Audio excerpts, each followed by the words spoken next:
All right, let's do it live on a Thursday edition of the program. Merely Beau and the Great Z. How you living, buddy? Well, I want to start off today by saying 3 years ago today, the great Zago passed on. So shout out to Zago and to all the Zeguras out there, and we love Zago. May 26th, 2019. Very likely, based on your stories, the actual most interesting man in the world. And only one flaw. I have two flaws of his. In fact, I love the fact that he never let you win. I love the fact that he walked off. I think that's remarkable. I will do that with my kids. I will use that. I will employ it. I think it's gorgeous that he did that. It's too dark. Rotten. Of course it's rotten, but that's what makes it beautiful. Like, yes, this is a remarkable play, and I just love the idea of I will be damned if I will let him win, and I'm just going to walk off. And I in my head, I know what he looks like. Obviously, you know you very well. 6'3", I can picture it in my big guy, head. Yes. Push cart into the sunset. Out. I can picture it in my head. Him and me like this. And you going, what? Wait, what did I do? What am I doing here? What are we doing? What are you doing? You can't walk off. And the idea that it was like the ride home was met with silence. Like the whole thing is just, it's a scene of a film. Yeah.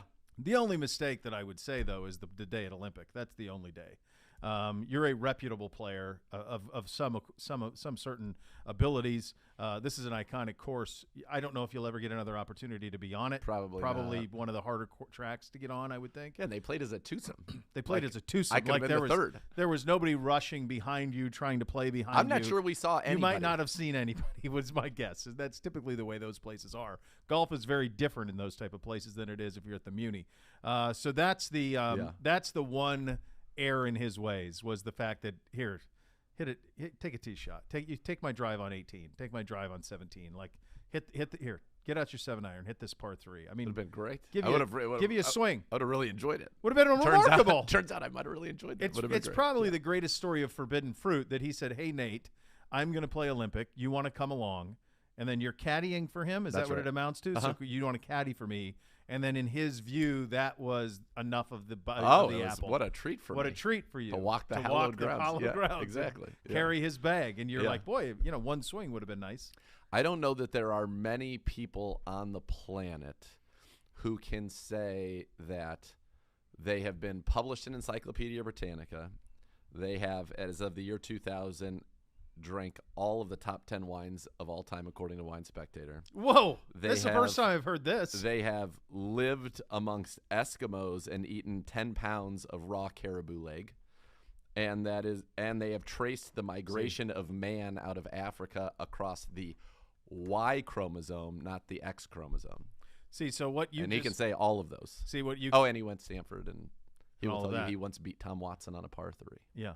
And also didn't let you swing a club. Yeah. All of those things. So that is a most interesting man. There's no doubt. Campaign. Everything you can it's all it writes itself. It's all true. Yeah. But he is the world's most interesting man, and had a formidable mustache too, correct? Beard, full beard. Oh, full beard, even better. Full beard. Zago, always a full beard. I love it. I love it. I don't know that I ever saw him. You ever saw him slicked up or always? I don't know if I've ever seen him wear a tie either. I'm trying to think about from the photos if he was ever convinced to wear a tie. Would not wear a tie, at least as I can think of, because I'm doing like even at formal functions would pass. Yeah, like even at my wedding. Let me see this. He's in there and he's got like a golf shirt on underneath. Awesome. Yeah. No need. Restrictive. He's not here for it. No, not here for it. I love it. Yeah. No, that's very, very good. That's very. By the way, I am another note of sadness. We're not able to attend the party with a bunch of important people at it. The Mrs. Father, George Mizanin, stopped by yesterday, gave us flyers to a very important party, and unfortunately, it coincides with our show. So, if we really crush the first hour, Gibbe, I think that at 2:00 we should leave and just go to this party. A lot of important people are going to be there. The important people, from what I understand, in the area, all the people in the region who are important will be there. Yes. Yeah. That's what I'm told. So that's what you're told. According to the flyer that I have, the literature, I have it There's literature. 5:00. Oh. So you're saying maybe there's a after chance. 3:00, since you won't be golfing because it'll be I don't think so. I'm feeling pretty good right now. Feeling pretty good about my ability to get out on the links. We talked through this. I think some of this is going to hold off. Yeah, I'm feeling really good. I think you might be able to get this in. We've got when is it getting brutal? Like what are we looking at here? I don't think it's ever going to get brutal. I think it's going to be there's going to be some scattered stuff here going on. As I look into the hourly out in Aurora, like maybe 0.1 inches, which doesn't feel like a lot at 6 o'clock, but on that we're in the clear, brother. Yeah, I think you're all clear. I mean, you got a little. There's nothing out there this afternoon that's going to be a problem for a guy like you, man of your means and abilities. I'm not afraid. I'm not afraid. And then tomorrow, what do we? The big day is going to be tomorrow. You're really looking at Sunday, right? That's going to be the sweet spot. Sunday's going to be a beaut. Monday, that's the Brylo Sunday, the big defense, the title defense. Monday's going to be awfully warm. And then, but really, pools are opening tomorrow and Saturday. Pool season. Pools should already be open. Morning swims. You better have your pool already going. If you don't, that drives me nuts. Like pool's got to be open in this state, April 15. You got to. I don't think it can be. They just need to be ready to be open, like when it's nice. At a minute's notice. That's the thing, right? Yeah, so they need to be ready to go. I'm not saying you got to staff them every day in a public pool or club pool situation, but they have to be ready to go. When we had that week where it was 80 4 days in a row without cloud in the sky. Sold. Pools. Ready. Let's Even go. if you miss the first day, I'll give you the first 24 hours. Now let's get there for the next 3. Yeah. Because otherwise, the bottom line is you're going to end up with me at your house looking for pools and transformative turkey. It's all in play. If only you knew anybody who had all of those things. I do. Do you? Yes. As a matter of fact, I do. OTA Day 3 in the books. What'd you see, Z? So I was out there today. Again, not open to the media, so we can't get into too much of it. But first, just good to see this team continue to progress. And a couple of people who stood out to me, one would be Anthony Schwartz. And he's a guy that we focused on quite a bit when we talked about, position groups and are they complete? Are they not complete? And I think he is right now what I would call the linchpin to this wide receiver group in the sense that his progress could render the group complete. His slower progress than you might want could render the group incomplete, and thus the needing an addition to it. And I thought he had a very good day in the 7-on-7 in the red zones, had a couple of touchdowns off of beautiful balls from Deshaun Watson. But I thought he really stood out. And then the other thing that stood out today is they were doing, and I was talking with Coach Prefer, we're doing the Browns breakdowns. And what's cool about this year, because we're doing them a little bit later, is we're doing the Browns breakdowns, which were typically done right after the draft with Dane Brugler. Do them a little later. We're doing with the position coaches. So I actually got to sit down with Coach Prefer this morning. Nice. And we watched some of Cade York's LSU tape, and then we watched some of his tape from actually kicking the ball here with the Browns, actually at First Energy Stadium. And then today was the first day that they did some field goal drills, some team field goal drills. And he absolutely crushes the ball, and they were all right down. It was very windy today. Yeah. High winds, but it just, he kills it. And Gibbe, I'm going to see if I can throw this out there to you. I'm going to set you up here. You're going blind. There used to be somebody here, punter, that when you could be anywhere out on the practice facility, but when he hit a punt, you knew he hit a punt just because of the sound it made. Yes, he was a fantastic golfer. Yes, true. Scored well at Augusta, if I recall. Also true. Correctly. Yes, Pro Bowler many times over. Pro Bowler. Then he went to Carolina, did he go to Carolina after us? Yeah, we traded him to Carolina for a pick that was used to acquire Jarvis Landry. He has 2 first names. I do not remember off the top of my head. Andy Lee. That's it. Then he went to Arizona, and he and Zane Gonzalez were actually in Arizona together the year Zane Gonzalez went to the Pro Bowl. So I had everything. Yeah, you had it all. You had it all. Story. So Andy Lee, when he would kick a punt, it just sounded different coming off his foot than, frankly, anybody who's ever been here before or since. Even the hammer. At his heights when he could more, huh? It was because he pured it it was just like it was like it had this sound. I see. Cade York's field goals have that sound. Yeah. And there are quite a few people talking about that fact. Nice. So at one point they're kicking through the uprights, and you'll get a kick out of this. And I'm back there with my nemesis as we were hanging out watching a lot of practice. Nemesis, of course, being Brad Melland. No big deal. And you guys are socializing again? Oh, no, he turned his back on him earlier. I gave a friendly It's tense. Wave. Oh, it's tense. Okay. Wait till I get a hold of Coach Stefanski and drop the real idea for what the hoodie ought to be. I have information for you that you're going to like. Has what we've discussed been discussed elsewhere? There's one. I knew it. And maybe there's 2. Good Lord. And perhaps Sweet mother if of mercy. all of this torture I've been through ends up being worth it,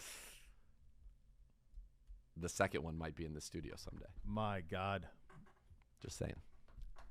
Anywho, back to where Mother I was. Mary, comfort me. Holy mean, cow.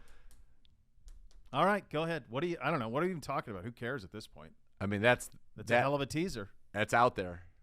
It's out there. So I'm back there, and nobody was back there to get to shag the field goals because they were doing 7-on-7s. Tell me you started shagging them. So I start shagging field goals.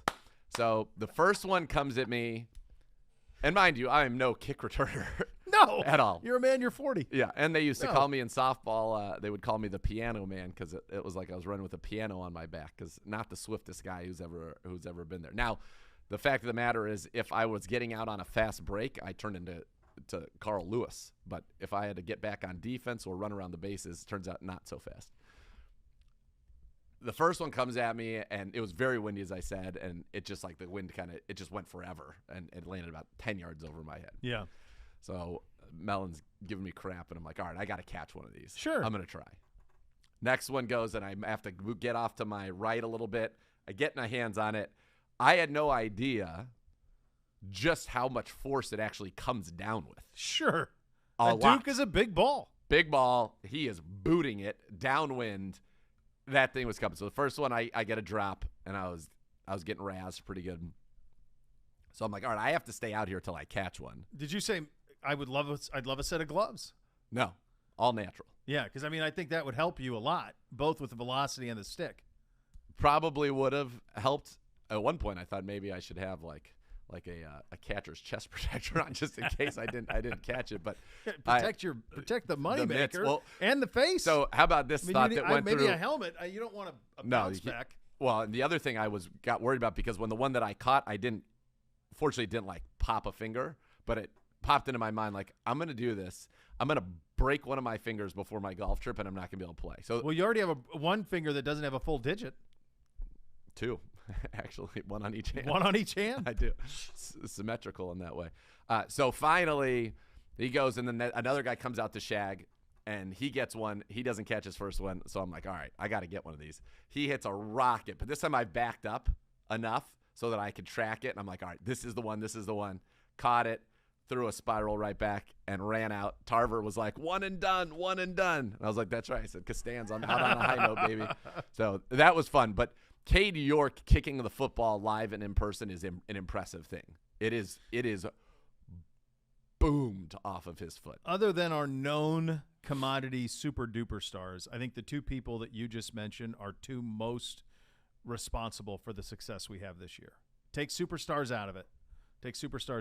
And what I mean by Schwartz is either him or whoever we sign to be that, because we have to have that deep threat to compete with the Bengals and Kansas City and the Bills and all of that. What we want him to do is necessary. Yep. Okay. And York, absolutely. To me, that goes without saying. Like you look at a big reason the Bengals did what they did last year was McPherson. Yeah. So you've got to have those two things. So take the superstars out of it. That's the two most intriguing players on this roster. I have a question for you both. And I won't spoil the exact numbers. We'll leave that for the Browns breakdowns for people to go ahead and find that out. But Mike Prefer, our special teams coordinator, has the amount of time that he wants it to take from snap to the ball being hit down to a science, and he has a range for it. How big do you think that range is? From a snap to the ball being hit by the field goal kicker. He has a set time range that he wants that to occur in. I would think within like 2 or 3 tenths of a second. I was going to say 2.1 seconds. Oh, not 2.1 seconds. The whole operation. No, the range. Yes, and if it took 2.1 seconds, it's getting blocked. Die on the hill. The range in which he would like this all to happen, 2.1 second range. Could be 4. No, hold on. Let's flesh it out. Yeah, Gibby, you're right. It can be either 7 seconds to kick a punt or 9.1 and Preef's happy. That big of a window. Or because a 2.1 range, right? No, no. Are you talking snap? It's got to be. It's a small window. The time the ball snapped to the time that the ball is kicked by the kicker. That does not take 7 seconds. No. Exactly. That's my point. But there can't be a range of 2.1 acceptable seconds. It's a very short amount of time, so the range has to be small. You have 2.1 seconds to get it military off. Time. No. Okay. He's missed. No. Anyway. He goes, he'll live in a die-off. He's going to die in the number is significant is smaller than 2.1 seconds, which your range, I guess you're saying if it happens from 0 to 2.1, he'd be happy? Yeah. No. His specific range is 5/100ths of a Come second. on. I went 2/10. I thought that would be pretty tight. So he wants it that precise. Within 5/100ths of a Clearly second. not going to be on the special teams unit anytime soon. It's No. when You know, it's funny. I was sitting down there with him, and, you know, we all watch guys kick field goals. 2.1's amazing. Just put that on a T-shirt. Yeah, 2.1. There's your sweatshirt right there. Peepaw. Peapod 2.1. Peapod 2.1. So you watch a field goal get kicked, right? Any of us? I have, yeah. I've seen one. So we pay attention to the snap, we pay attention to the hold, and then the kick, and then ultimately you're deciding if it was well done operation based on if the kick is good or not. Sure. Which ultimately is a great way to judge if it worked. But the nuance in, for example, Charlie Hewlett, who Preef said is absolutely one of the best long snappers in the league. And he said, I think we should get him up here because I think we could have a fun discussion with him about this. But that the fact that right now we have two punters here and that Joe's arms are longer than Corey's means that he actually, just because his arms are longer, he'll catch the ball at a different spot than Corey just naturally. Okay. And so that's an adjustment that Charlie has to make in how he gets the laces back. Because the goals for the laces come back in the exact same way every time. They only catch the top third of the ball, which is a thing I never even thought about. They're only allowed to catch top third of the ball, and then they put it down and give the slight tilt. And now each kicker likes it tilted a little bit differently. But that's it. And you can have the most minimal pressure on the ball. Now, you wouldn't think where the guy who's holding the kick, where his feet are, would matter. No, I don't. No, I wouldn't. But they do because Corey, who would come from the Packers, had his foot in one position, but Preef thought that was too close to the ball and thus could be distracting. So now he's doing it with his foot back. The timing of it with the steps and like all of the things that go into actually this one little bit of an operation that he would like to have transpire within 5/100ths of a second consistently it's amazing.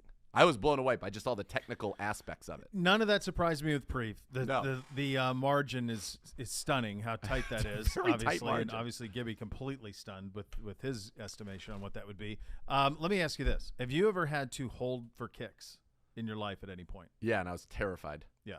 So I play quarterback, and so they always wanted quarterback to hold. That was back in the days where you play quarterback, you hold kicks. Yeah, right. There was nothing I hated more than holding for kicks. I felt like I was always going to get my fingers kicked off by the kicker, always. In fact, by the time I got to my senior year, I hated it so bad, and I had enough power in the organization that I was able to convince my coach only going for two. To hell with it. We go for two always. We throw it all the time anyway. We're going for two. And so that's what we did. We went for two because I'm done holding kicks. Hated it. Did you ever get kicked? Oh, yeah, for sure. For sure. Yes. And then sometimes, like, I remember I got kicked one time, and then the next time I like lift. Yeah, and then the ball's moving. Not good. You got to do it. Nope. No thanks. How many times do you think it would? How long do you think it would take? What do you think is the thing that would take you longest to be able to execute? The snap to the holder, the holding of an NFL snap, or the kicking it in from a very short distance, let's say. Okay. Probably holding it the way they would want it. Getting the hold, catching it, putting down with the laces out and the perfect lean and the perfect amount of pressure. I agree with you. Like, I think like on a 25-yard field goal, I could eventually kick it through. Eventually could kick that. The snap, I think I could eventually, not at an NFL level, but I could get it back there. Sure. But I don't know that I could ever get the hold right. I'm not worried about the catch of the hold. I feel like I'd be good at catching the hold. It's just getting it down and doing it the way they want it to do, with the specificity that Preef would demand out of me as a holder. Preef would be yelling at us a lot. Yeah, he'd be yelling. I don't want that. He wouldn't be happy with us monkeying around either. He would have no time for our tomfoolery. He told a cool story though. Listen to this. So when you talk about what we're talking, why does he have such a narrow range on that? Well, if it's longer than that, he feels like the kick could get blocked off the edge. If it's shorter than that, you're asking the kicker to rush too much. So this was, I thought, a pretty crazy story. All right. I want to get the stats out right because I thought these are the kind of cool things when you get a chance to sit down with these guys that you can learn and stuff that you didn't know. So Preef at the time is the special teams coordinator for the Minnesota Vikings, which is where he was before he came and joined Kevin Stefanski's staff and the Cleveland Browns here. And he was scouting in college a kicker by the name of Blair Walsh. Yeah, familiar, yeah. Blair Walsh, in his last year at the University of Georgia, made 60% of his kicks. Okay. 60%. Yeah. That's not good. No, not. And yet, Preef scouted him. Preef got down there with him and was like, loved the kid, thought that he was an immense talent, and in fact convinced the Vikings organization, he's not taking credit for this, but along with the scouts, everybody came to the decision that they would, in fact, not only bring Blair Walsh in as an undrafted free agent, right, and give him an opportunity. They drafted him in the 6th round. He was kicking his field goals at Georgia. They wanted him, that whole operation that we talked about, to be at 1.1 seconds or less. Okay. Preef is obviously higher than that. And he was like, he's just like nobody, it can't happen that fast. Yeah. So he's rushing, and that's why I think he's inaccurate. If we can slow him down into the proper range, he's going to be good. Blair Walsh comes in as a rookie, goes 35 of 38, including 10 of 10 from 50-plus yards. He set an NFL record for making 12 straight 50-yard field goals to start his career. He's a Pro Bowler in his rookie year, and it ended up being his best season. But the timing and him being able to see that, and a guy who had made 60% of his kicks in college, and that if they could just get him on the right pace, he would become good, and he goes to a Pro Bowl as a rookie, is, to me, insane. Yeah, that is. But I think what you see is, like, I think a lot of times the common fan will look at special teams coordinator or something like that and be like, oh, what's he doing? I mean, you're kicking, you're punting. Like, no. This is science. That's what you just outlined. Like, this is science that Preef is working on. And it's years that he's been and there's working a lot on of this. And there's a lot of data, hang time. A ton of data. Yeah, it's good. Very, very good. 3 things. When is 3 that things dropping? that matter. TEA. Timing, elevation, accuracy. If you have all 3 of those, you're going to be pretty good. You're crushing it at that point. That's right. It's a mailbag day. Tweet your questions to us at Browns_daily. Use the hashtag AskCBD. We'll get to as many as we can. We will do that around 2:30 today. Yes, sir. We have the Menudo man has maybe the best Ask CBD question of all time. Bold, because Bobby hasn't even engaged yet. No, but this, he did 6 hours ago. Bobby's already been slinging questions at us. Bobby's a legend, and I don't mean that with any disrespect. From a non-Bobby Meckling standpoint, this is one of the best questions, and it's apropos given the loss that we had today with Ray Liotta, because when I've heard that, I had one thought in my mind. Same. Yeah. So did the Menudo man. Same. I can tell you that. All right. We will get to all of that. And remember, on Cleveland Browns Daily, all of the pieces matter. Did your thought have Quesadich in it? Because that's what mine did. Yes, of course. It's in the scene. Of course. I'm sure that we're going to get an Instagram Live at some point. Well, I want him here. Why would today, of all the days where we could do this and make it a reasonable thing to do, it's today. I feel like there would be an overselling of the relationship. Epically, which would be great. I don't know that I think it's too close. Too soon. Too soon. Yeah. Tomorrow then. Yeah, on tomorrow's show. Tuesday. We'll do it on tomorrow's show. Yeah. Gibby. Miss a day, miss a lot. Gibby, I will tape that whenever tomorrow to make that happen. We'll do that. Show. You'll skip the Brylo to get there and make it happen. We'll have some fun along the way, as you can probably tell. We'll go around the league coming up next. We're off and running. Cleveland Browns Daily, 850 ESPN Cleveland.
Car, truck, or motorcycle accident cause you injury, call the injury lawyers at 1-800-ELK Ohio for a free case review.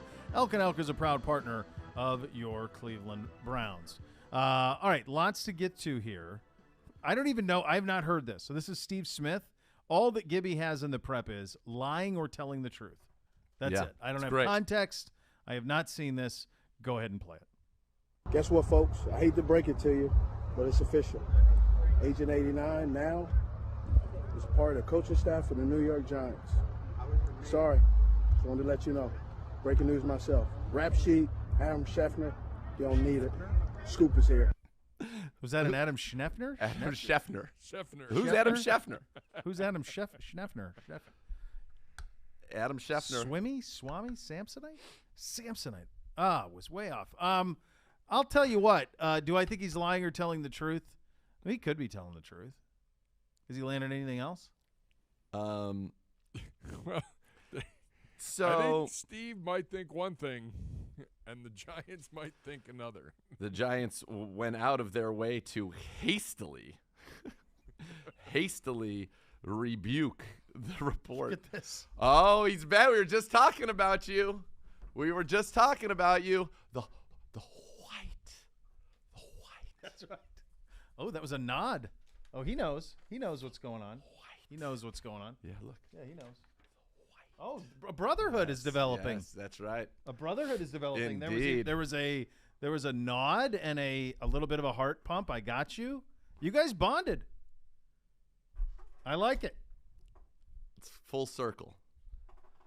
You know, sometimes if you think about this, and I don't want to blow anybody's mind here, so sit down if you're standing. But if I'm here and Brad's here and we began close. Sure. And then we were so disgusted with each other. Or in this case, I was just so disgusted with him. Hurt. I was going to say, he's not disgusted with anything. That I ran away from him, directly away from him in a straight line. Okay. And I'm still running. Go ahead. Yep. And I'm still running. This is me circling the globe. I'm still running away from Still Brad running Mull. away. And then all of a sudden now, I've run right back next to him. I thought you were going to do one of these that you both, It was a shared moment. And you came back together. Yeah. I will say this when I do this one here, hard angle on the left index finger. Is that the one where you're missing the digit? Yeah, take a look at this. Yeah, that ain't great. That guy is. It's hanging a Louis. It really is. It's really hanging a Louis. It's an aggressive left. It certainly is. So the Giants say no dice. So the Giants say Brian Dable and Steve Smith walking out the practice field. Smith is shooting some video. Team says he is not actually joining the coaching staff. So they wanted that out there rather quickly from Dan Dugan. I'd sent this to the Hoff. I said, can you believe this? And the Hoff couldn't believe it. And then it turns out there's no reason to believe it. No reason to. Is That's Steve right. still with NFL Network? Yes. He was on draft weekend. He was doing a few things. Yeah, but that seems to be kind of the end. Like a lot of the people you're familiar with were through the draft, and then they've had a little bit of a shuffling there. Kay went through the draft. Totally and all that, destroyed a perfectly good show. It won the Emmy. Yeah, it did. It won the Emmy. Do you think she wanted more? I wonder what happened there. That was a show that's pretty remarkable to win an Emmy on that show. Was that Best Daily Studio Show? Yeah. Yeah. Big. That's big time. Big. Yeah, big time. By the way, Nick Yes, I Chubb do had have a his couple. media Next. availability. Huh? Oh, I thought you were going to ask if I had Emmys. I said, yeah, I have a couple. Multiple. Next. Multiple. What else would you like to know the Not answer me. to? Thanks a lot, New Rob. New Rob. How does he not take care of you? It's ridiculous. Unbelievable. How many you got, Beau? 2 more than Drew? Drew's on a nothing too? No way. Drew's definitely been He's gotta on have some. building the Browns ones. I don't for think sure. so. Yes, 100%. He was left out? No It'd be way. amazing if he was left out. Not a chance. Not a chance. He's got him. I don't know about that. No wonder he likes Rip. Bring him in here. Yeah, for sure he is. Summon him. Stevie, go get Drew. Can't wait to get a Stevie. Yeah, how close Can are we we? agree that even if it's a girl that it's Stevie? No matter what, it's Stevie? Yeah. That's what I feel like. No matter what. Stevie can. Stevie Nicks. Stevie Nicks. I was going to say, yeah, no doubt. Incredible vocalist. Gibbe, how close are we? I have a meeting at 3 o'clock. Landslide. Boy, she had the pipes. Oh, man. Yeah. The pipes. Electric. Absolutely. Absolutely. I feel like Zaga would have been a big fan. Yeah. Feels like that would have been. Zago is a huge fan. Stevie Nicks and also the actress who played La Femme Nikita was featured prominently around their home. Turns out my dad's also a big fan. Oh, yeah, they're like signed pictures. That was like, what? I was a great memorabilia guy. So once I knew that Zago had a great affinity for La Femme Nikita, the original, I got him a bunch of stuff. It was all around. Like the movie or no, the TV show, the series. Oh gosh, you did? Oh yeah. What was her name? I did not have that. Petta Wilson. That just popped into my head. I think that's right. Is that right? Might be on it. I don't know. I haven't. If that is, I'm gonna be really proud. It is Petta Wilson. Yeah. Like I said. What a job. Next. What a job out of you. Yeah. Drew has one. Yeah, of course. Yeah, of course. Well, I thought he was getting shortchanged. Probably still has. He probably ought to have a half dozen. The Ravens have signed Brett Hundley. Still nothing out of the Lamar Jackson camp. The Raiders worked out. What did you get back? Drew says, I have. We all won one, minus Zegura last year. Which is nonsense. Like, you won it. Of course. They just didn't let you know or didn't put your name on it. They didn't put my name on it. Which is shameful. And then they didn't put my name on it, and then they also put the one thing that was my vehicle that would have won. And it was us against building the Browns. We fought each other. You cannibalized? Yes. Sad. Ridiculous. Hate to see it.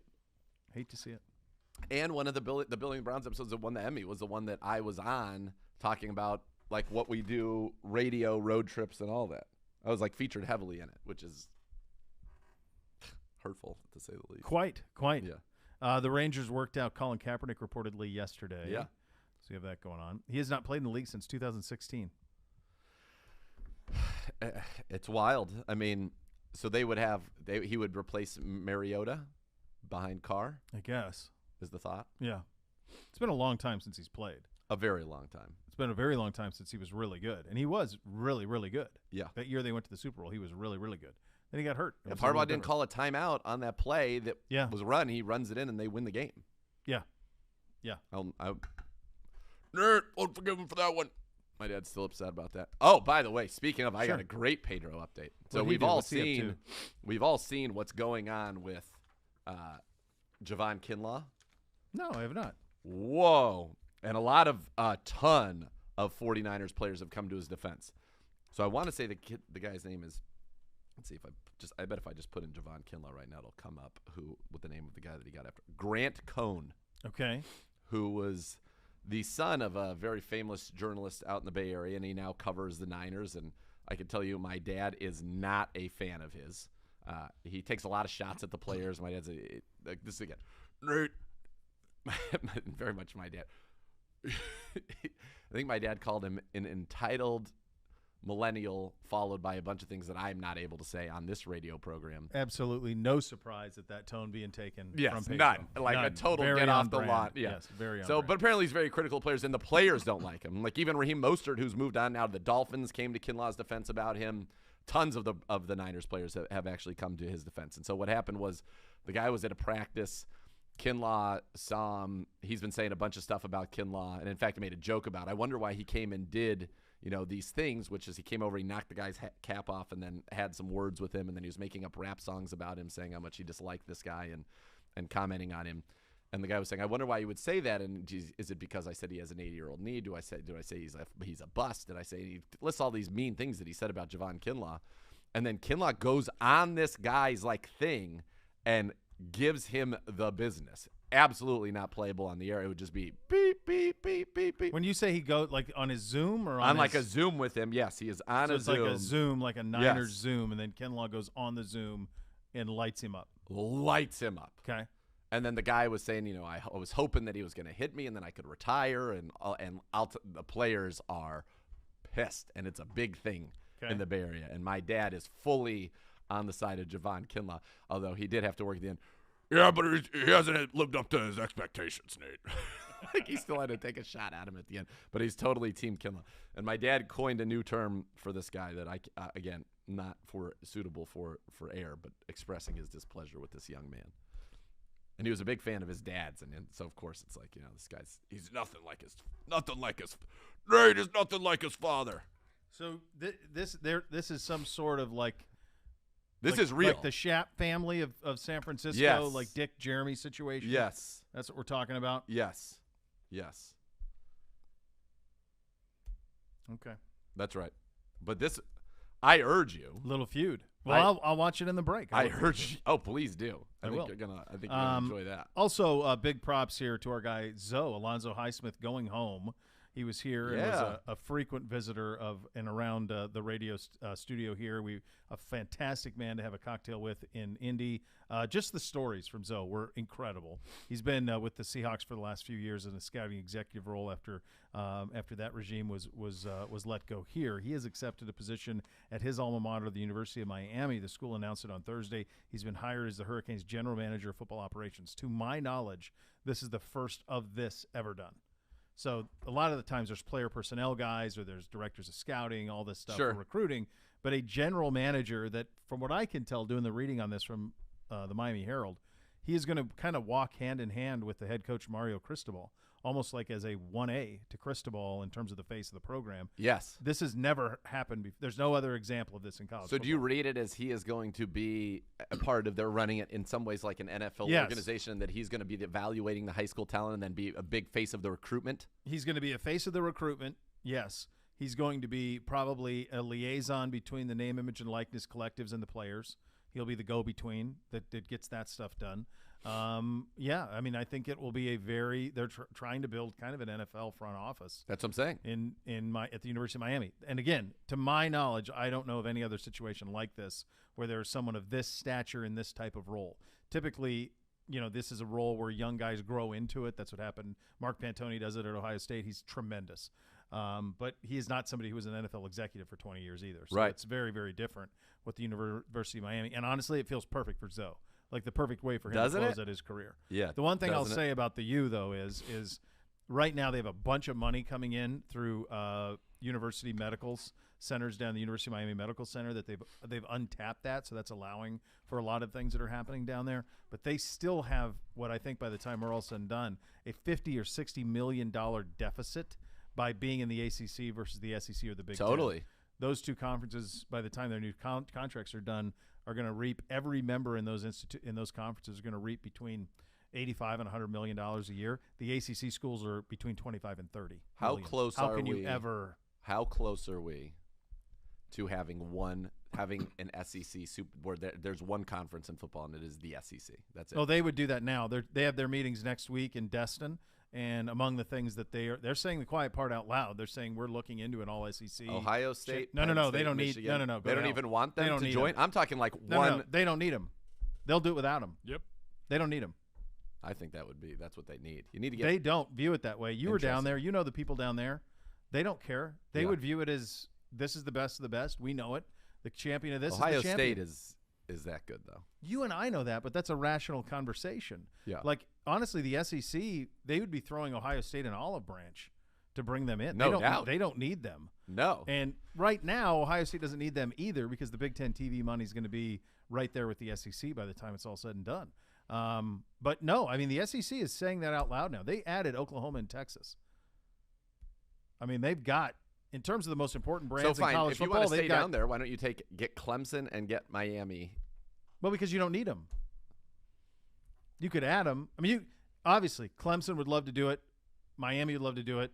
Florida State would love to do it. Those would be the three. Those are the three. But the SEC doesn't need any of them. The University of Florida doesn't want Miami and Florida State in their conference. South Carolina doesn't want Clemson in the conference.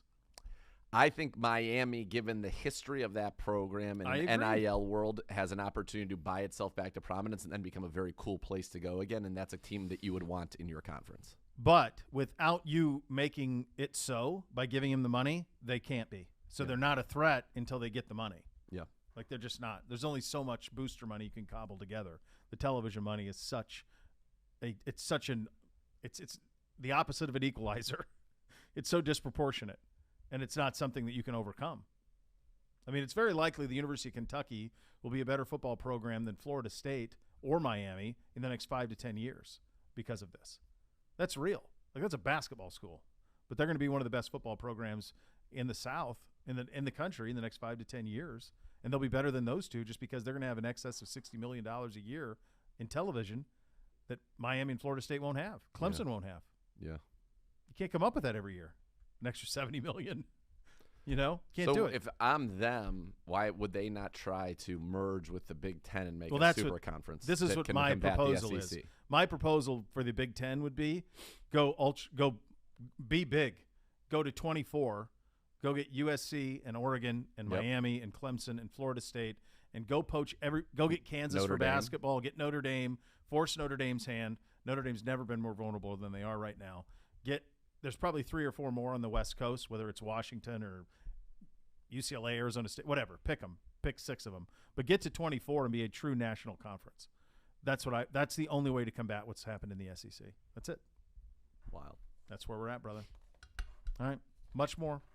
In fact, a whole hour and 50. Get your Ask CBD questions in, by the way. We'll get to those at 2:30. You listen to Cleveland Browns Daily on 850 ESPN Cleveland.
My friends at Indy East 4th, very excited to be part of that story of East 4th Street Indy brings a music-themed atmosphere with Southern comfort cuisine and cocktails that are crafted and made to order at East 4th Street. Indy, a big announcement. We have the Cleveland Rooftop Bar. It is open.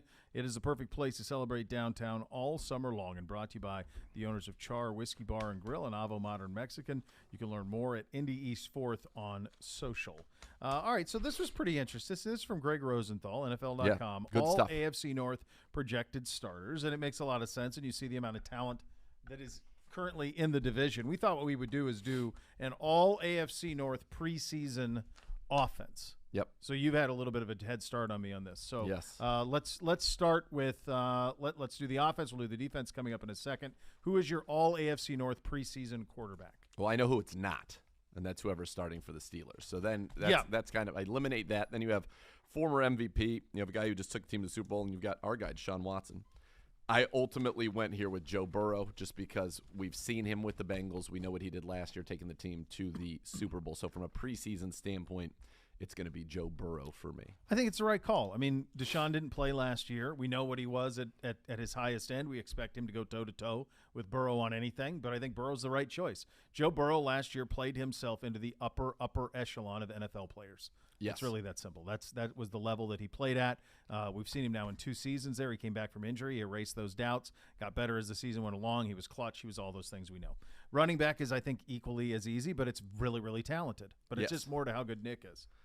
Yeah, listen, you got Joe Mixon with the Bengals. You have Najee Harris with the Steelers. You got J.K. Dobbins back from injury but didn't play last year. I mean, it's really Nick Chen. You have Kareem Hunt. I mean, Kareem Hunt. Is this the best running back division in football by a decent margin? Najee, Mixon, Chubb, Kareem, Dobbins. Okay, the NFC North would have Dalvin Cook. But nobody in the Bears. Dave Montgomery's pretty good. Yeah. He was pretty good last year. But he's not on this level. No, but, I mean, I bet I would venture to say he produced at around Najee Harris last year. Statistically, but like Nick Chubb. And then you've got the two Green Bay guys. I think he'd be number 6 if you compare him to the running backs in the AFC I agree North. with Gibby on this. I think he would. I don't think he's better than Dobbins. And Dobbins is 5th on my list. All right, then AFC West, no. AFC South, no. AFC There's no way. East, This is the no. one. This is it. I mean, there's no way. There's nobody else that's got this. No. I probably am right, though, that it probably would. Probably would be the North second. I don't know. It could be the AFC South because you've got what's-his-face in Tennessee and Henry back in Indy. And Taylor. Yeah. Travis Etienne, but we don't know what he's going to be along with Right. James Robinson. And then you've got for the Texans. I don't even know who that is. Yeah. Duke Johnson's still playing I don't know. running Who's back. there? Might be me. Who knows? All right, David Montgomery. No, this is it. No, You're talking about fair. You got like 5 guys here who they're would studs. be first team All Pro, have that type of talent. Yeah. Najee's a stud. Stud. Yeah. So Yep. yeah. All right, so Nick Chubb. Nick wins that. In this case, he's the valedictorian of MIT. All right, so receivers, we did 3 of them. 3. Jamar Chase, automatic. I got our guy. Amari. Yeah. And then I went Deontay Johnson. Same. Yeah. So T. Higgins, I think, absolutely could be in the conversation. Like Agreed. If we were going for, and you could make the case that, because he's did it last year in our division, that you could give him the nod over Amari. Last year, 74 catches, 1,091 yards, 6 touchdowns, and he's 6'4". But I like our guy, Amari. But that, again, pretty solid trio there. Yeah, very, very good. Yeah. So to tight end we go. Easy. Mark Andrews. Easy. I mean, that's a pretty good group. A really good group. Those 3 receivers, Yep. Burrow and Andrews. Yep. Yeah, that's very, very good. Who do you got at left tackle? Ronnie Stanley Yeah, that's the one. from Baltimore. From Baltimore at left tackle. Yep. Left guard is our guy. Our guy, Bitonio. Center. I went with, and again, this is preseason All AFC North. I like Nick Harris. I don't know that I could give it to Nick Harris. Ted Karras, I also like him, but as it says right here in Rosenthal saying, he's not necessarily a high-end starter.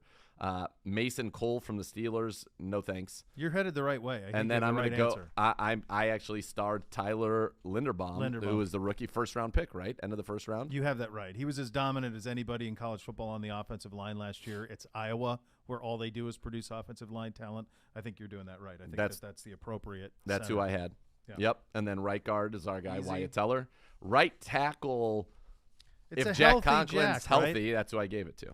But if not, then Lel Collins would be the would be the right would be the next one. So not being biased, and I really don't think we were in this, it's kind of amazing so that we've got 2 Bengals, 3 Ravens, 1 Steeler, and 5 of our guys. And I really don't think we're forcing that. Yeah, the only thing would be Collins versus Conklin. We still would have 4. Collins, but you still would have 4. Which would be the most. Yes. Yeah. Okay. Yeah. And I don't know that you can't argue the 2 guards. You can't argue Nick Chubb. As good as the other running backs are, Nick's on another level. And then, I mean, I guess you could do the Higgins Amari thing if you wanted to, but I don't know. Amari's a 1. I mean, he's a 1. I mean, he's damn good. Yeah. So, yeah.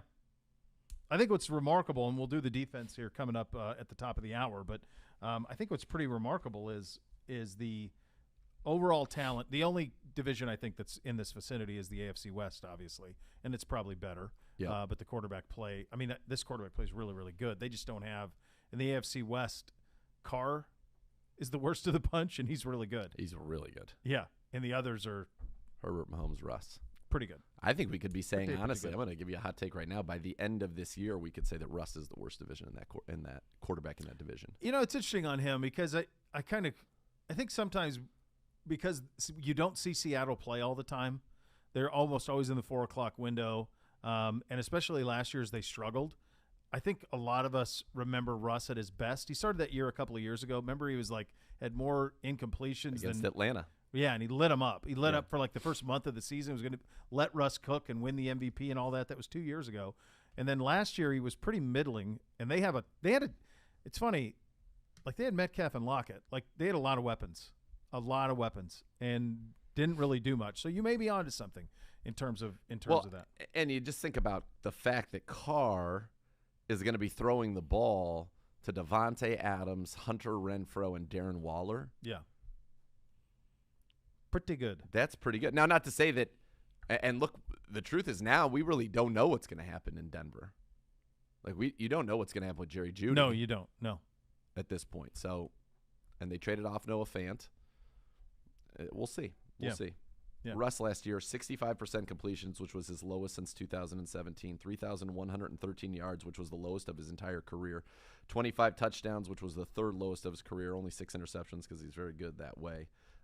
He took a lot of bad sacks last year. Yards per attempt, 78 standard for his career. Quarterback rating 103, actually standard for his career. I mean, he's really good. Yeah. He's really good. Yeah, that division's just ultra good. Yes. All right. There's a lot of bad advice out there about gambling. Secret methods to picking lottery numbers to betting big when you're on a roll. The miss can lose you money, get you in a lot of trouble. So before you wager, find out what's real and what isn't at keepitfunohio.com. The exercise we just did, though, to your point of 5 guys off of our offense, 4.5, depending on the Jack situation. Sure. It speaks to the amount of talent on this roster. Yeah. It's a ton. Even in a loaded division, it's a ton. There are some questions. You need Chief. You want to get back. You want to get in the Mark Andrews conversation. Chief needs to take a leap. And sure. you have big questions at receiver opposite Amari. Those are. We like those guys. We like Bell. We like DPJ. Like Schwartz. But they've got to ascend to keep pace because this Bengals, Burrow, Mixon, Chase, Higgins, Boyd, is a full day. Oh yeah, that's a full day. It is interesting though that they put a lot of resources into their offensive line, and yet the only one that was in consideration for All-AFC North preseason would be Lyle Collins. I think it's just because of how bad they were. Yeah. They're still – these improvements get them out of the cellar, and they would have been completely And I tried to be realistic on RD, and I think RD is going to end up with, if not more than anybody else, as many as anybody else. Well, we'll get to that coming up next. You're listening to Cleveland Browns Daily on 850 ESPN Cleveland.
Rumpke Waste Recycling, family-owned and operated. Whether you join them as a customer or as an employee, you'll become part of the family. Visit rumpke.com to learn more. So we did the starting All-AFC North preseason offensive team, and now let's do the All-AFC North preseason defensive team. Let's start on the defensive front. Your breakdown here was 3 edges. So I did 3 edges and 2 interior guys. We're really good on the defensive line in the AFC. It is very good. I think the edges were very easy. Miles, Watt, and Trey Hendrickson. I think Trey Hendrickson came to Cincinnati last year and showed that he absolutely deserves to be on the AFC. I didn't know if that North felt team. like at the time of signing that was going to be a miss. Not Though. He was an absolute dude for them. Those 3 are all very, very easy with those 3 guys being in it. You think of the guys you're leaving off. Obviously, Jadeveon Clowney's being left off of that. Used to be Jason Owe. Adofe Owe is being left out of Baltimore. He had a very good rookie year. Calais Campbell, a defensive end in Baltimore as well. A little bit more on reputation than anything else. And also your 3-4 versus 4-3. So that's part of it that's interesting. Did you use Campbell at defensive tackle then? So I started him, but he was out. I used Cam Hayward at defensive tackle and then DJ Reader from Cincinnati at defensive tackle. Yeah. Yeah, I thought about Calais here. I have Calais. He was initially starred for me, as was Stephon Tuitt. And I think a healthy Stephon Tuitt would probably be the answer inside next to Cam Hayward. But Cam is a beast. Reader was healthy last year and more of a 2-down player, which is why I went with the 3 defensive ends, because we would be able to kick Miles inside and then have Hendrickson, TJ Watt, Miles, and Cam Hayward in passing situations, which would feel very scary. Gibbe, off the top of your head, how many sacks did Trey Hendrickson have last year? I want to say 11. It was ranked 13, wasn't it, or 14? 14. Yeah. All right, that was close. Close, yeah, absolutely. Definitely close. No, he was a dude, and we thought maybe that who was the guy Carl Lawson? We liked Lawson a lot. They let Lawson and we walk. liked Lawson here. And we liked Lawson here. He walked. He gets hurt right away with the Jets. Doesn't play down. Nothing.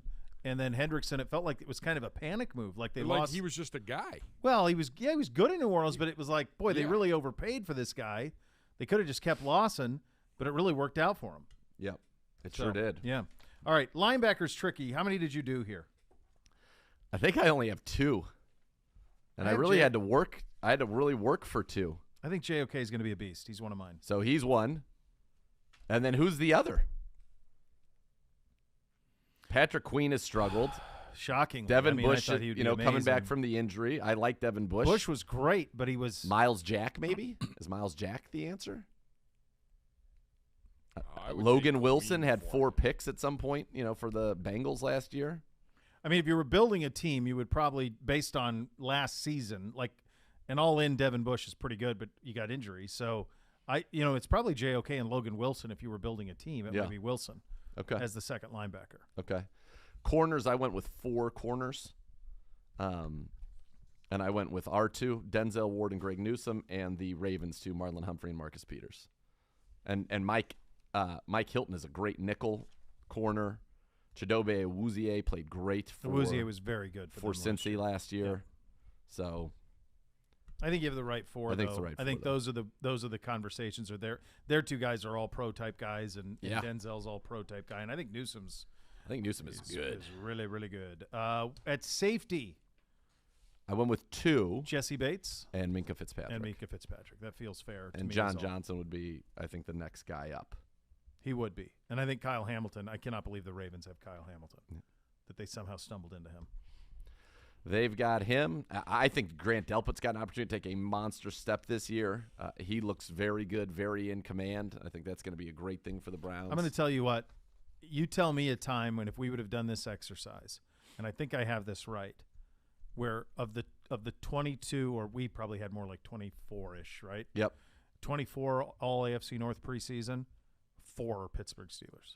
Yeah. Johnson, Hayward, Watt, Fitzpatrick. Yep. That's it. That's the list. That's it. And Tuitt obviously could play himself back in there, but that's what it feels like. Nobody right on their offensive line. No. I mean, they have a lot of. It speaks to the depth of the division. Like Najee's great.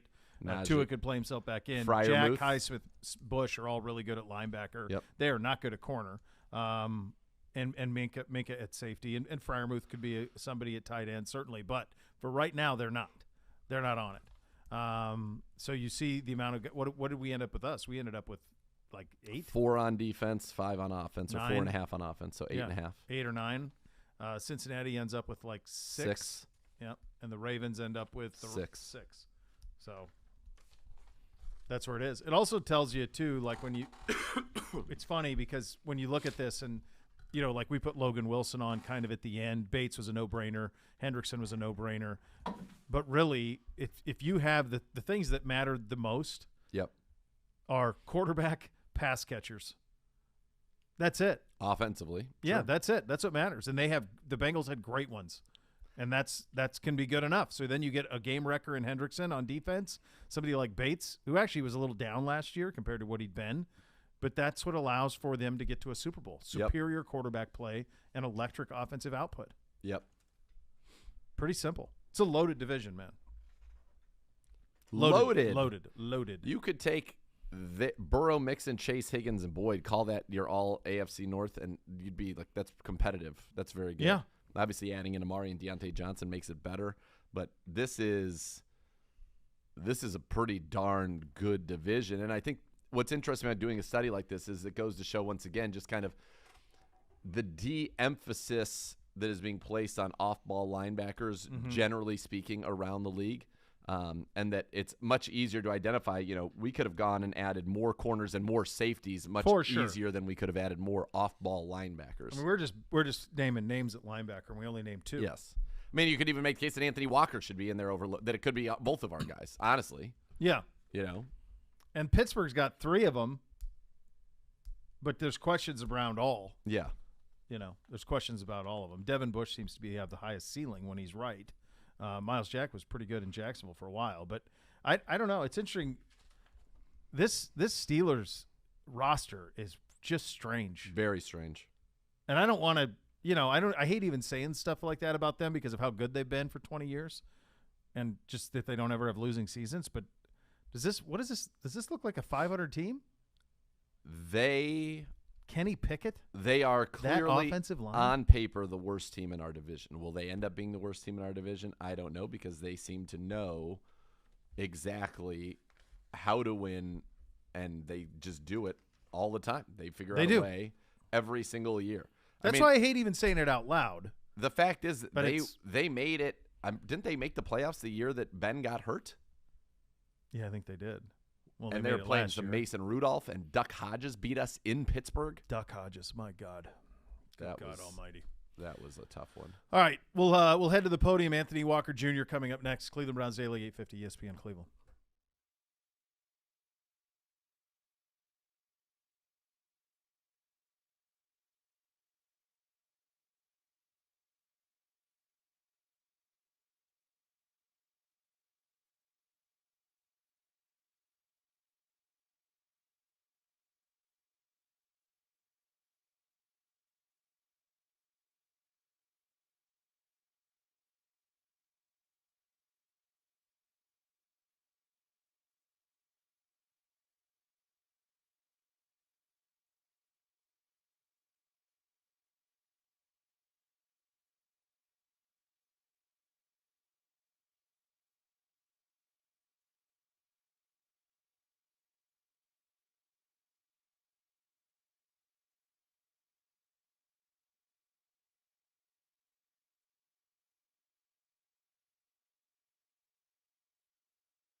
My friends, the Bath Authority give you that bathroom of your dreams. They can do it for you in about a day. They have the largest selection of bath projects. They're all made in the United States. You can change that bathroom of yours from outdated to outstanding. Acrylic tubs, they insulate, keep the heat in. If you need a tub-to-shower conversion, they can help you there. Simply put, superior products with expert installers. You can transform it. You can make it like a spa. Let the Bath Authority do it for you in a fraction of the cost of the competitors as well. The Bath Authority is our area's premier bath and shower remodeler. They have expert factory-trained installers. If you give them a call right now, you get $500 off your next custom bath or shower remodel. The number there is 216-220-8399.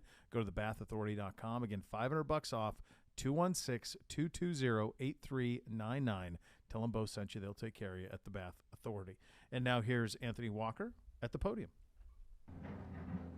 You guys are down. How comfortable do you feel? And It's 8 minutes, guys.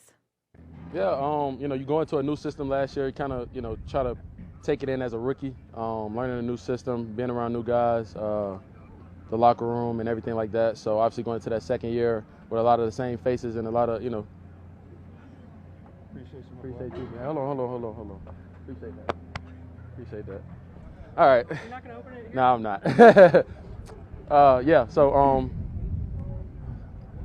It's a good guy, man. Appreciate that. I say, going into that second year, like you said, confidence, knowledge of the game, knowledge of the system, being able to work well with, the guys in the room and on the defense and stuff like that. So definitely feel more confident and more comfortable going into year two. How much did that play in coming back here, Anthony? A huge role. Can you take us through the number change? Yeah, Deshaun said he was coming to Cleveland. I texted him 10 seconds later and said, "Welcome to Cleveland, number 4." That was it. Is that what that gift is, maybe, for the jersey change? We'll keep that on the hush, but yeah. I saw some good-naturing trash talk between you guys out on the field a couple times. What have been your impressions of him as a teammate? Yeah, obviously playing against him when I was in Indy, 3 out of the 4 years I was there, playing him 6 times. He won't tell you, but I've won more. But going against a competitor, a guy that loves the game of football, an elite playmaker, elite quarterback. It's going to be a lot of trash talk during OTAs, during minicamp, and also during training camp. But at the end of the day, we're working toward a common goal, and that's being Super Bowl champs at the end of the year. And we're going to push each other to get there. How do you think he's dealing with all this other stuff that's swirling around him right now? Yeah, I think he does a good job coming in every day and, leaving outside and coming in and focusing on football while he's here. I can't speak on anything else, but, I know when he's here, he's locked in. Happy to be back on the field, happy to have him as our quarterback. So he's confident. He looks good throwing the ball. And I know what he does on game day. So. As somebody that's played against him, does he have rust to shake still, or do you think he's already done? I think we all do. We talked about it yesterday in the locker room after practice. It was like, man, as long as you keep playing football, the day one is still going to be day one. Or, phase 3 and off-season workouts are still going to be off-season at the end of the day. So, if anybody feels that they're where they need to be, then they probably won't be on this team. So we talk about it every day, just getting better, understanding that it's a process and, taking it one day at a time. Did you do any recruiting of Clowney? Did you do any recruiting? I texted him about a month ago, and he didn't text me back. So then I saw him, and I was like, I gave him a little look, and he gave me a look, and we left it at that. And then I texted him after he signed back, and he texted me one thing: Super Bowl. That's it. So happy to have him back for sure to answer both questions. What does he do for this defense? Especially considering the fact last year he said he felt ahead of the curve going into the offseason, that he was healthy. Just what does he bring to you guys as a unit? Yeah, another dynamic pass rusher. At the end of the day, that's the game of football. You want to stop the run, get teams in 3rd and long, and or get a big lead and make teams have to throw the ball. And when you have 2 elite pass rushers on the edge, makes our job a lot easier. So definitely happy to have him, and to go along with Miles. It's a pretty sight to see as a linebacker. By the end of the year, You got a lot of new guys on defense, a lot of young guys. You have been a vocal leader. Coming back here, what's it been like early talking to these new guys, talking to these young guys, getting them ready for what to expect in the NFL? Yeah, no doubt.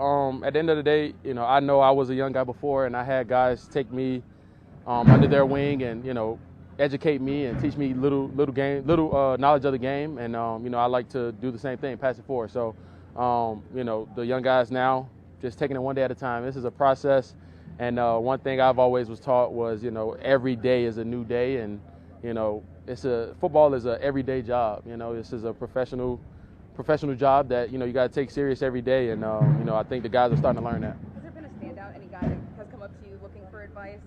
Yeah, I mean, obviously it's a lot easier. Silas is in my room, but I love that guy already. He's very knowledgeable, but also wants to know as well, wants to learn, and he's very fundamentally sound. And coming in the NFL as a linebacker, that's kind of half the battle, and he's already got that part down. I know it's the end of May, and every year is a new year. The slate gets wiped clean. You guys were playing so well collectively as a unit to end last season. Just how tough will it be for you guys to try and carry that forward and pick up where you left off, so to speak? Yeah, I think at the end of the day, it's not really, like you said, it doesn't really matter what we did last year. It is a clean slate. We got to come out here every day and we got to earn it. And that's starting now in phase 3 OTAs, mini camp, training camp. This is when you got to put the work in to be that defense. And it does help that, we've been in the system. We've had a lot of guys had success last year, and have some of those same guys back. So it doesn't make it easier. It just makes it a little bit more comfortable, and we still got to go out there and earn it every day. You guys don't play a game for another 3.5 months. Mm-hmm. Everything out here is analyzed and overanalyzed, no doubt, and all that kind of stuff. No doubt. It's just the nature of the beast. No doubt. Just, I guess, for a player and a veteran player, what is this time of year like for you in your season preparation, considering you're not going to play a game that matters almost 4 months from now? Just what is this type of year, time of year, I should say, like for you as a veteran? Just how vital is it to that preparation? For me, it's just the little things, fundamentals and technique. It's kind of how I treat individual every day. I want to get better at individual drills. I mean, team stuff and 7-on-7, all that, you want to get, crisp and all that stuff, but individual is the time right now. You want to hone in on your craft, and, because at the end of the day, when the season comes, as much individual time, to work on your craft and to work on your body and your breaks, and as a linebacker, block shed and stuff like that. You just kind of got to get to the game plan. But this is the time right now where we're able to, work on fundamentals, technique, get coached up, and it's kind of like I treat it every year like I'm a rookie. I come in every year and I want to attack individual period with my coach. So, I'm getting taught the little things that I, should know already. But again, football is a ever learning process. I want to ask you about Greg, because you know him so well and everything. You've seen him grow here in the year he's been here.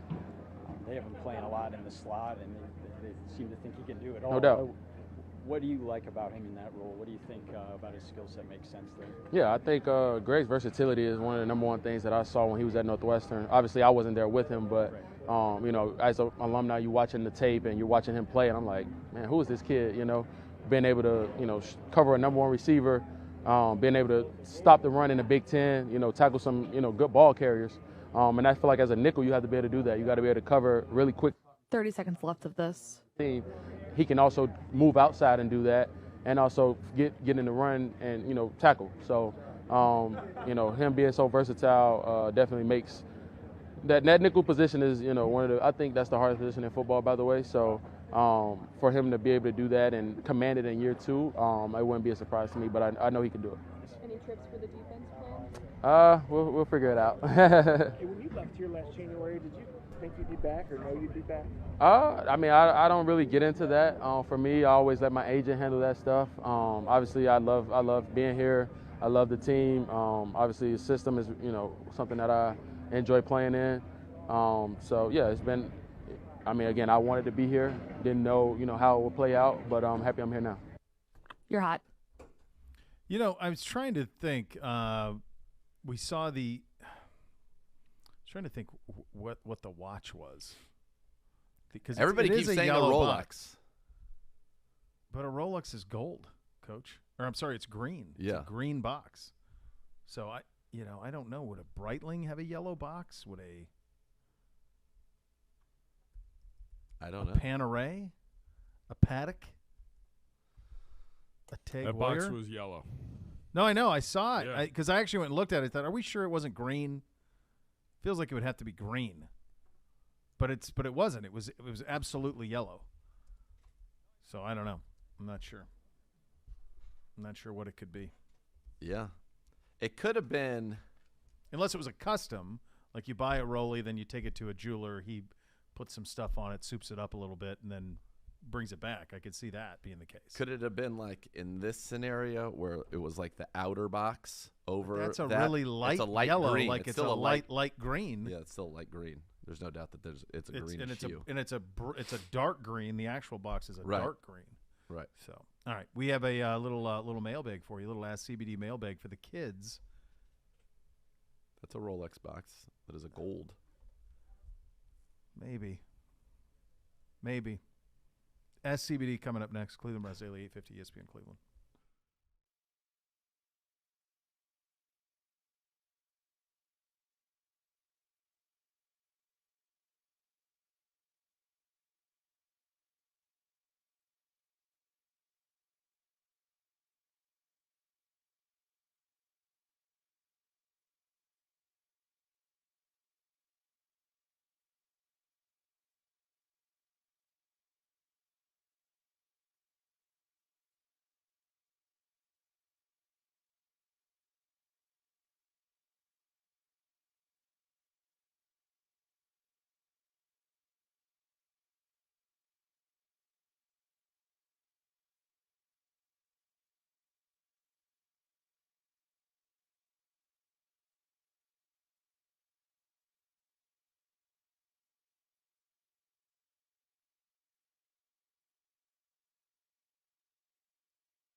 Your business is shopping for an enterprise operating systems partner, but you don't know where to begin. Well, I do, and they're my friends at EOX Vantage. They're data scientists, business operations experts.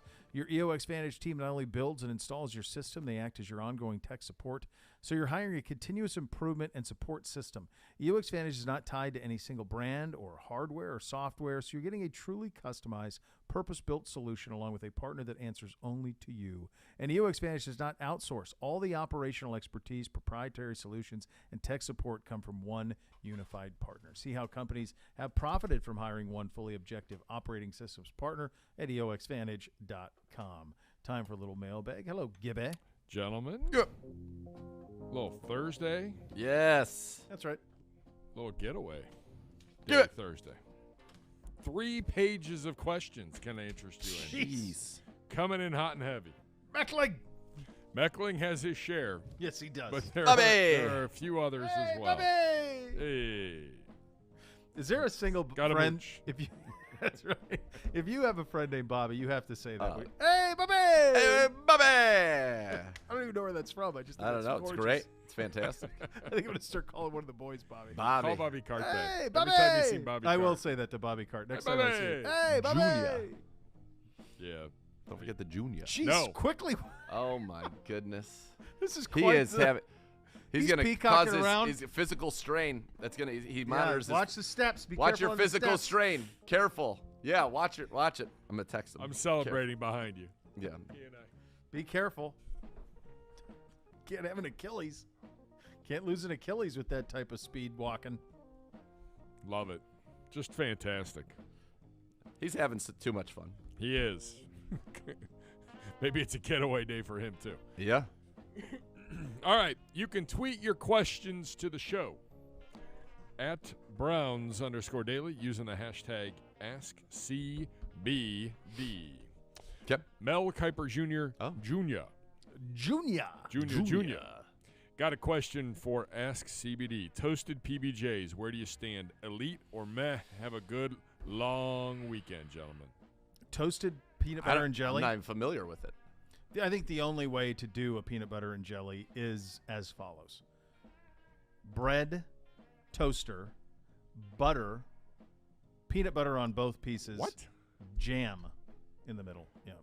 Where in the heck does the butter come from? No, the butter's a must. It's a game changer. On a PBJ? Yes. So you butter the bread and toast it. You butter the toasted bread, then you put the peanut butter on the holes in the bread. The nooks. The crannies. The crannies are now filled with a buttery, peanut buttery goo, and then you put the jelly on top of that or the jam, and away you go. When's the last time you had this? I make it for Bootsy every once in a while. The bold. I'll do it. I'll tell you what else I'll do. I'll do it the King style, Elvis Presley. I'll slice some bananas. So I'll toast it, butter, peanut butter, a little bit of honey, sliced bananas. That's good. Suck that down, Bootsy. Yeah, that's good. Loves it. It'd be the healthiest thing he eats that week. I don't know when the last time was that I enjoyed a peanut butter jelly myself, and when my kids, who are now older than Bootsy, obviously, and maybe even when they were younger, if they were enjoying a peanut butter and jelly, it was an Uncrustable, and it was just very convenient. Yeah, I think Uncrustables are hard to beat. Didn't the guys down at Smucker's, they opened an entire thing just to make Uncrustables? Yes. Because of their popularity? I'm pretty sure that's true. We have a box in our freezer. Yeah, they're wildly popular. I believe. But the point of the toasted peanut butter and jelly is then you get the melted peanut butter. That's if I'm going to have that, it's got to be perfect. It's a nice snack. I can honestly say, and perhaps this was my parents doing me a disservice, I never have had a toast. I've never even heard of it, never have had it. Never even seen it. So you just take just the normal bread and then put it on there, and that's it? A long time ago. And I would be given mine on wheat bread. A wheat bread. All you wanted was a nice Italian. Wheat. That's all a little you wanted. little wheat bread for me. That's all you wanted, a nice white bread. No, I'll tell you what. When you have transformative turkey, I'll do that as an appetizer. Okay. Toasted PB&J as an appetizer. Dude, it's dessert. It is dessert. Yeah, we'll have it for dessert. Yeah. What's your take on peanut butter, chunky or smooth? I think they're both great independently. I like agree. them both. I don't have a preference. Yeah, I think they're both great. It depends What's wrong on with a little nut crunch? I do. Well, this is where my crunch comes from. Bread, they're peanut butter, watch, a layer of nacho cheese Doritos or Fritos, jam, bread. You get your chips. You get your sandwich. Complete. Why? Why? What does that have to do with peanut butter and jelly? What are you talking about? That's the ultimate peanut butter and jelly sandwich. No, it is not. If you need a crunch, by the way, that's for the record, you just were blown away by the fact that I put butter before the peanut butter. And guess what? And you just put nacho cheese chips in the middle of a peanut butter and jelly sandwich. It says or butter Fritos. in peanut butter. Or oh my God! Oh the my second God, word Gibby. of peanut butter is butter. It's in the word. Which is why Shaq, when he was on Curb Your Enthusiasm with Larry, was trying to use it as a dairy peanut butter. My buddy says I've been known to make the toasted PB sandwich with fresh black raspberries. That's fine. All of that. That's good. All of that makes sense. Jade's with me, by the way. She's with me. Jade's with me. Yes, of course she is. Yeah. What is not acceptable is this it's a notion great of hangover introduce. No, I don't know why I don't know why you put a nacho. Like, there's a lot of things you could have put on it. Like, you even hypothesized to me, maybe he's going to put a pretzel. I thought he was going to put a pretzel because at least it's like pretzels it's and peanut butter makes sense. It's in the mix. Oh no, I got to have a little bag of chips. But put some chips on the sandwich. Why? It's the nacho cheese that's the issue. The flavor. What's wrong with the nacho cheese? What's it have to do with peanut butter and jelly? Cheese with peanut butter and jelly, those are not worlds that need to collide. I beg to differ. Give it. I thrive in that. Oh, my God. It's outrageous. Absolutely. It's like putting like saying that it would be normal to put like a square of American cheese, like a slice in a peanut butter and jelly. No, that's not. It would be normal. like, you know what I really like? I like my nachos. You get me some cheese, you get me some guac, and then I like a big dollop of peanut butter on it. That's what you're doing. No. Yes.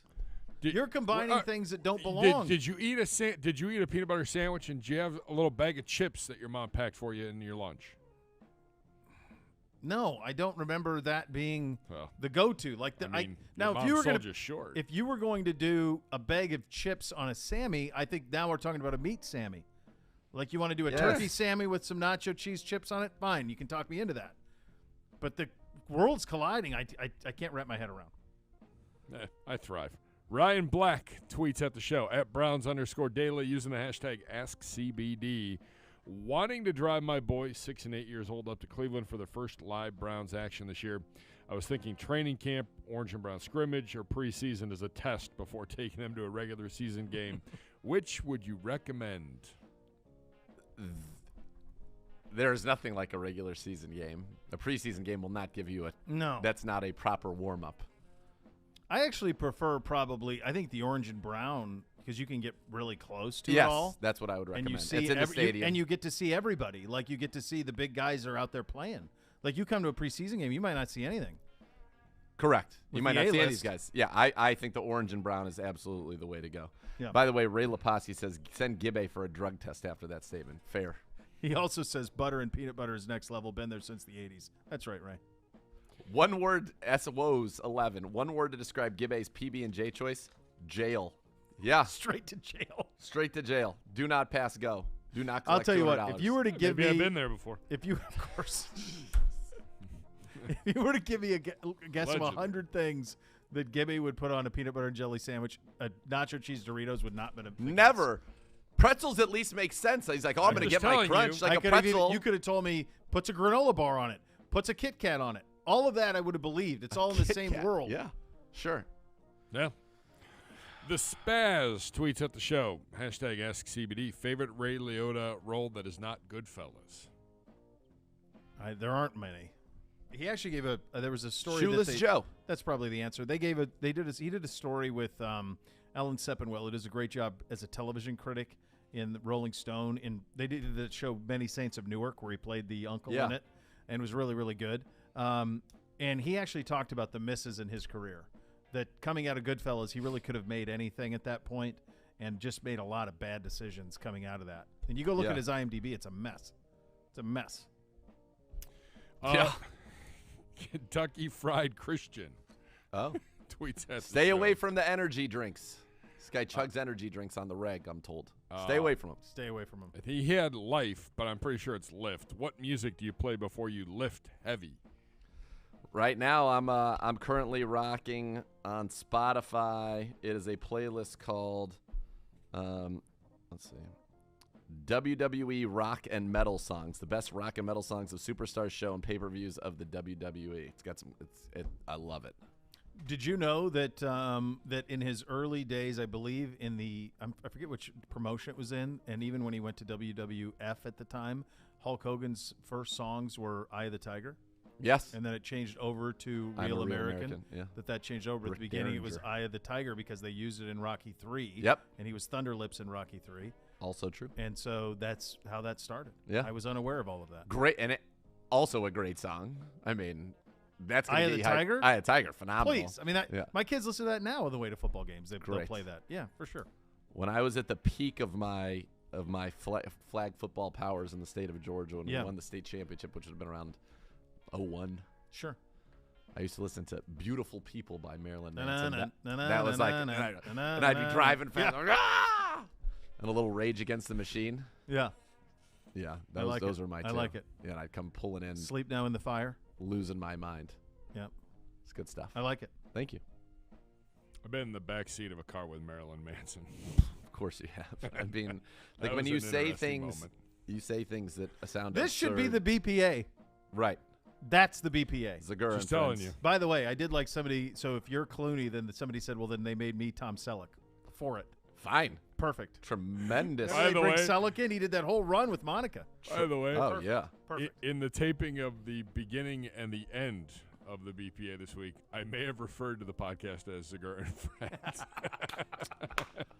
All right, Gibbe. Here's one that I'm okay with, to be honest with you. This is from the Island Bum, Satowski, who normally calls me a turd, but in this case, he has stayed away from that, and I appreciate that. Maybe we've moved past those days. I would say to keep it coming, my friend. White bread, creamy peanut butter, Captain Crunch cereal, and Smucker's grape preserve. So at least that's his crunches It's all come in to the same and world, it's sweet. though. It's a sweet world. Yes, It's a it's sweet not this world. nonsense. It's not cheese. Not It's not this- even sweet and salty because that you right. already have Pretzels. that. I would have accepted pretzels. Yeah. There was somebody who came Again, through. you're shortchanging yourself if you haven't tried. I can't say. Oh, Jamie Swigert says, "Tell Gibbe he's my long lost brother. I thought I was the only one who put Doritos on PB&J." Yes. All right, you guys can go start a commune You can have a together nice on little an island. club. Yeah, getting your club together. David Kerr, what is the best golf course you have played near Lorain, Ohio? It's on the far. It's on the west side. Where's kids. Lorraine, Gibbe? You tell me what's closer, the Sharon Club or CIC? I don't know what's closer to Lorraine. What's the Sharon Club? Oh, I don't know that one. few do. Those would be the. but those he are does. the two. Those would be the two. I mean, for me. Elyria Country Club. I've never been out there. I don't know. Nice little track. Weymouth? Is Weymouth out there? That's in Medina. You're going the wrong way. Listen, brother. Hey, listen, in Bougieville, man, there's only bougie. Oh my God! It's What good about enough. like Westwood? What was the country club? Lorraine? Is that what he said? Yeah, Yeah. near Lorain, Ohio. I gotta see. All I right, don't know. so What we're would he 18 recommend? How about that? I'm gonna Well, I mean, allow me to there- answer your question with a I question. will say this: Valley of the Eagles, which You've talked about that. That's like a that copy is of a like tough. I think it's a Nicholas design Yep, course uh-huh. now. They remade it. It's unbelievable. It's very, very tough. That might be, to be honest, that might be. I mean, Red Tails and Avon. That's not like close to. What about Westwood, Gibbe? Because I have played there. That's Westlake. Not close enough. No. Fine. There's a lot of courses. How about you, Gibbe? What's the best one you've played near Lorraine? Since Bo and I don't have any. That's what I was just saying. I was looking. I just gave the two. I think Sharon is slightly closer than CIC in a quick Google search.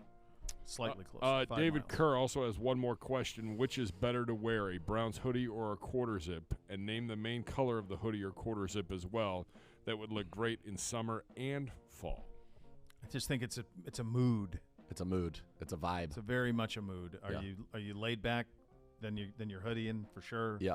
If you want some versatility, you want to be able to go white tablecloth, play golf, then you're going quarter zip. And I think No doubt. So it just depends. And I think the quarter zip I love in the gray family is always nice. Mhm. The orange, if you want to support the Browns, we have the beautiful orange from Congressional, thanks to the official teaching pro of the program.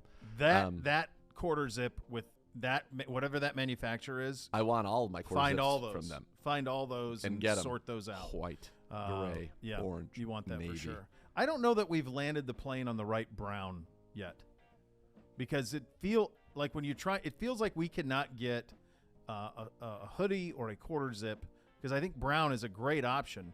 But I don't feel like we can get it to match our home uniform, like that dark. That's true the thing. Dark You're brown. Right. We don't You're get. Right. We You're have right. one. There's one polo that I have.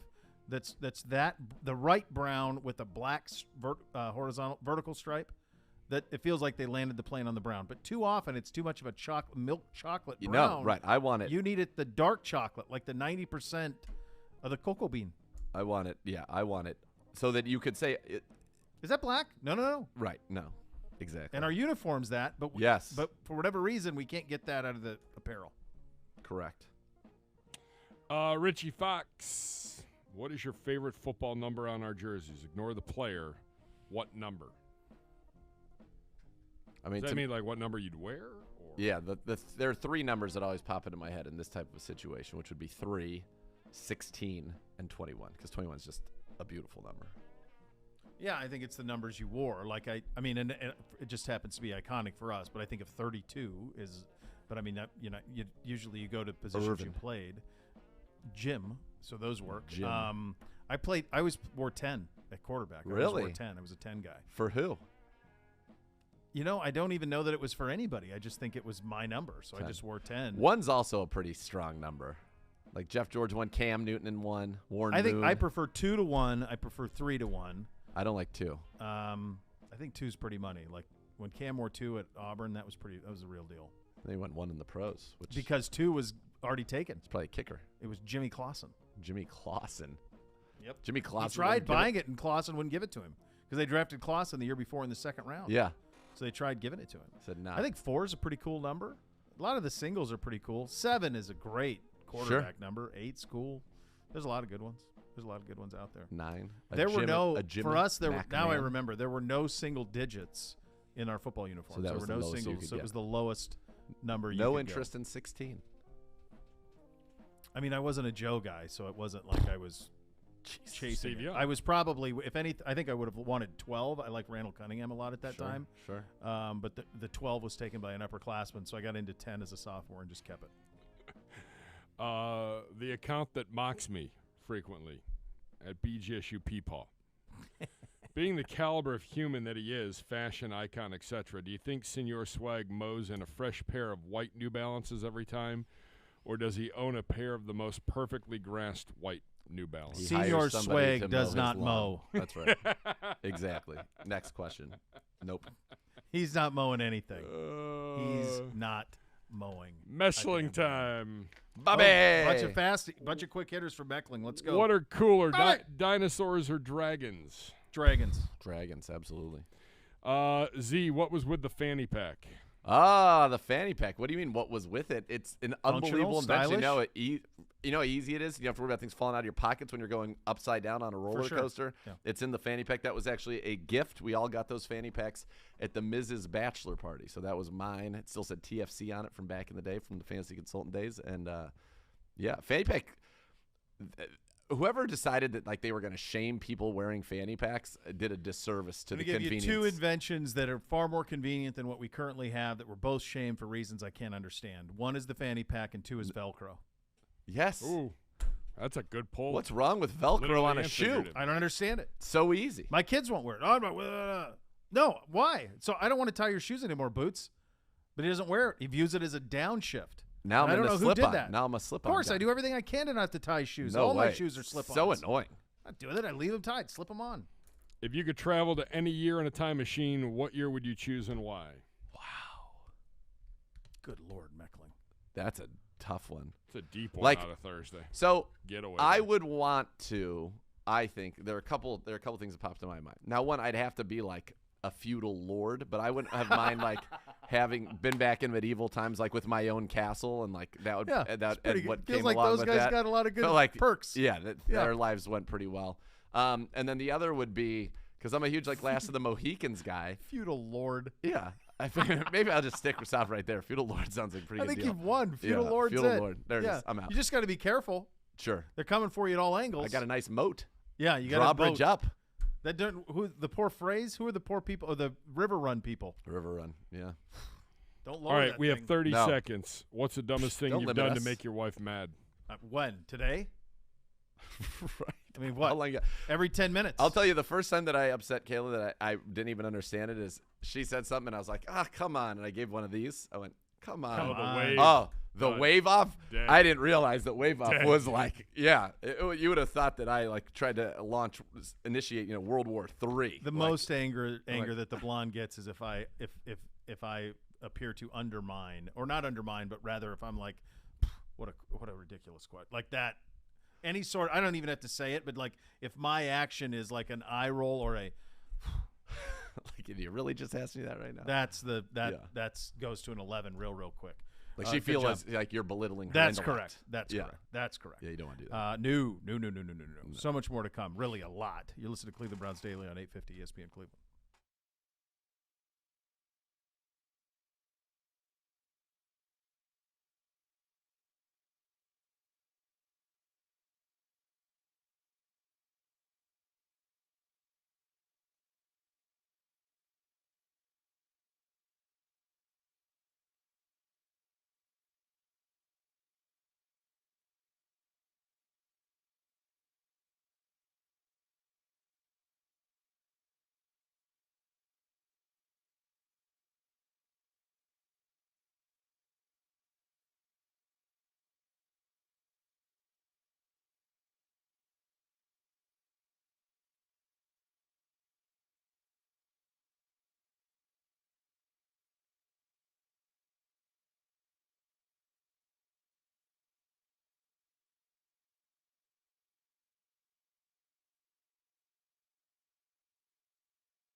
Have a fantastic Memorial Day weekend, kids.